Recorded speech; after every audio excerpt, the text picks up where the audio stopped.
Good morning. It's Tuesday morning. We've been having a wonderful long weekend here with our grandchildren, so um, it's been a great time. But today we're back on the Apostles' Creed. I believe in God the Father Almighty. What could it possibly mean to say God is Almighty? One thing that comes to mind is some Latin words that we all know: omnipotent, omnipotent, almighty. It's just a Latin way of saying almighty, so that doesn't really help us. Classical theology held that God is almighty, he is all knowing, and everywhere present. So omnipotent, omniscient, and omnipresent. Some years ago, I read a book by Bill Gates in which Bill Gates talked about someday we would have these little devices, little digital wallets in our pockets, and they would enable us to do everything, to buy things. We could just go on there and they would know the sizes of our clothing and we would have clothes delivered to us. We would be able to learn anything that had ever been known in all of human history, art, music, whatever it was, we could access it right there.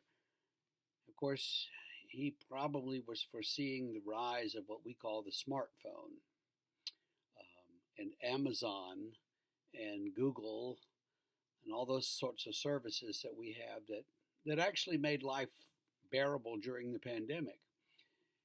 But the way that Gates described them is that these little devices would make it possible for us to be omniscient and in a way omnipotent, and would remove the barriers of distance.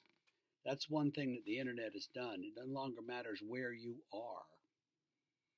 You can participate and be a part of things. And so there's something about human pride that wants to be like God.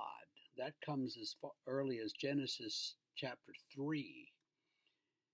You'll be like God. Well, if you can be omniscient and omnipresent and omnipotent, then you are like God. And try as we may, we are not anything like God. So there's a problem there. The other thing about the creed that strikes me is the dissonance. I believe in God the Father. That's the term closeness and intimacy. He cares for us. He's right there with us, nurturing us, and knows our every need and problem. Almighty, and that conjures up an image of God as high and majestic, at a distance from us. So he's Father Almighty. He's the Almighty God. The Old Testament is filled with references to God's supreme power over the powers of nature, the forces of nature, the oceans. The Israelites were mystified and terrified by the ocean. They were desert people. They didn't understand the ocean. And the great Leviathan that sports in the ocean, whether he's real or not, doesn't matter. They believed he was, but they believed that God, their God, could tame that great fish. And so that was sort of the ultimate expression of God's power. So God is not only close to us and caring for us, but God is also almighty, which immediately raises the issue of, if God is so powerful, why are things so difficult for us on earth? And that's a different topic. And perhaps we'll get to that one of these days. We could never do that in 4 minutes, that's for sure. But think about those things today, and think about what it means for God to be almighty, and think also about what it means for us. It kind of humbles us, or it should humble us to think that way, because the moment that we think we are almighty, then we are in all kinds of trouble.